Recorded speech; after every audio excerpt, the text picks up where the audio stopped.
Over time, humans have continually come up with new ways to communicate.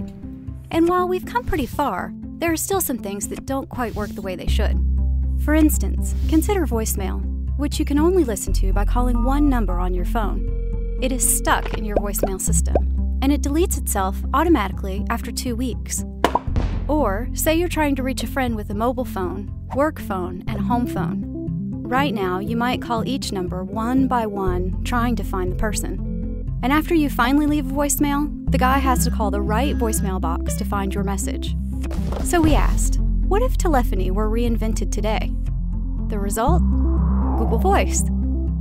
Google Voice gives you lots of cool calling features, no matter what kind of phone you have or which carrier you use. For instance, if someone calls your Google Voice number, you can have it ring all your phones, or none of your phones, depending on the time of day or the person calling. And if you let it go to voicemail, you can listen in before answering. Or just wait and read a transcript of the message. And maybe send a text message reply for free. And if you have an unwanted caller, it's easy to block them. The list of features goes on and keeps growing. Point being, in short, less annoyances and more awesomeness. For free. So give it a shot. Visit google.com/voice.